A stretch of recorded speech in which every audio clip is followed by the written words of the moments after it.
Have you ever written a statement of inquiry because you had to, but then quietly moved on? Or have you ever written a statement of inquiry that ticks all the boxes, but no one understands? There are many assumptions around the statements of inquiry.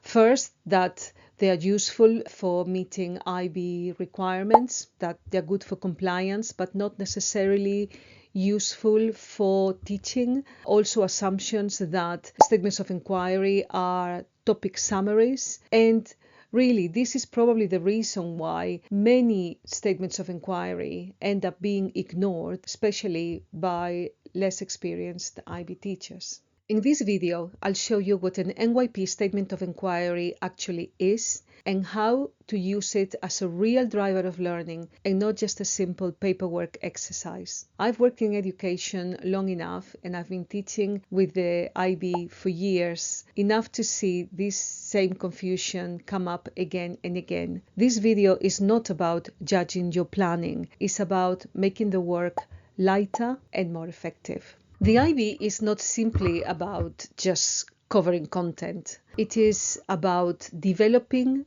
students' understanding of concepts, of big ideas. And this understanding will transfer beyond the classroom, beyond your subject area. So a very common mistake is to treat the statement of inquiry as a summary of all the content that the students will study in a particular unit. This is not correct.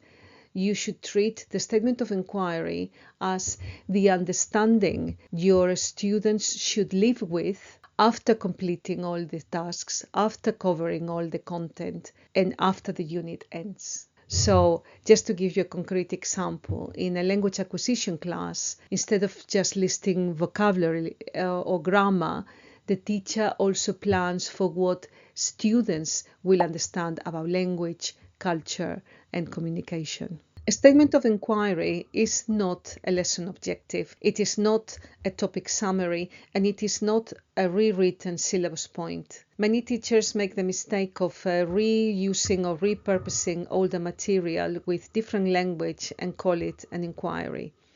A statement of inquiry is conceptual and is transferable. It is conceptual because it goes beyond topics. It focuses on big ideas and relationships that will help our students engage with learning in a deeper way. And it is transferable because it goes beyond our subject area. Students will be able to recognize this conceptual understanding and apply it in other different contexts. I would like to give you a concrete example from Spanish. Imagine we're planning a unit on a very common topic, which is the topic of food. And traditional examples of learning objectives would be, I would like students to learn a set vocabulary related to food, or I want students to be able to order food in a restaurant, or I would like students to learn about different traditional foods in different Spanish-speaking countries. All of these are very valuable lesson objectives, but they do not represent conceptual understanding. A conceptual understanding for me in this particular case would be maybe wanting my students to think about the connections between food and culture, or food and identity. So that connection is not the statement of inquiry, but it's the big idea I want them to learn. And if you start from here, you realize that your thinking is already shifting, because you are not just thinking about the vocabulary list or the grammatical rules, which of course you need to think about and you need to plan, but those are not the end of your lesson. The aims of your unit of learning are much bigger. You're going to use the teaching of vocabulary and the teaching of grammar to lead your students to a bigger understanding, which is that connection between food and culture, between food and identity. The real question for you is, could this understanding apply beyond this particular unit, beyond my subject area, or even beyond this year group? We often assume that complexity equals quality. However, the real test of a statement of inquiry is transferability. Following from the previous example, the connection between food and culture, the connection between language and identity, how language varies depending on who we talk to or where we're speaking. All of these are conceptual understandings that the students can transfer to any other languages they study. One reason why statements of inquiry feel difficult is because we often overcomplicate them. A common mistake is trying to cram too many concepts into one sentence. If we look at strong statements of inquiry, we can really identify a simple pattern: a conceptual understanding, a relationship, and why it matters. For instance, in Spanish, we can choose a key concept, such as communication, two key related concepts, for instance, context and audience, and the connection between them. So communication varies or is shaped by context and audience. And this matters because, of course, it's going to affect whether we use formal or informal language. Now, watch what happens when we start to plan from the statement of inquiry. So the statement of inquiry is no longer a piece of writing that is neglected on a unit plan. It's actually going to become the destination of our unit. And the challenge for us is how are we going to move our students towards that destination? And for that, we have another tool, which is the inquiry questions.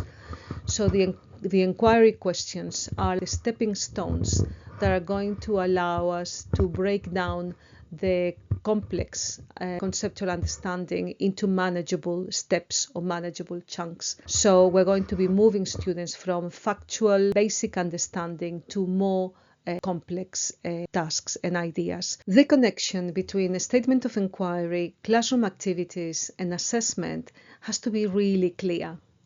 A common mistake is to have activities that do not relate back to the statement of inquiry. Every activity, the way the assessment tasks are designed, they have to be access routes for the students to access that concept and to demonstrate their conceptual understanding. I am now going to give you a clear, simple way to start building your statements of inquiry. First, choose one key concept and two related concepts from the list that the IB provides for your subject. Second, think about all the possible connections between those concepts and select the understanding that you want your students to take beyond the unit. Third, think about alignment. Think about all the resources you want to use, the activities that you have planned, the assessment tasks you have created, and make sure that they all align with the statement of inquiry. And what changes when you do this properly? Well, first of all, you are going to become more confident. And the more practice you get, the easier it's going to become. You're going to become more confident and you're going to start planning faster as well. However, for me, the most important impact is the impact on the students, because they are going to understand why they are learning what they are learning. Your units are going to become more coherent and with a clear, definite purpose. This week, look at your next unit and ask, does my statement of inquiry encourage thinking about a big idea? Does it move my students beyond the specific content and the specific topic? Does it move my students from factual knowledge to more complex conceptual understanding? If this video clarifies things for you, the next video you need to see is the one where I show you the formula for writing effective statements of inquiry. Thank you for being here. I'll see you in the next one.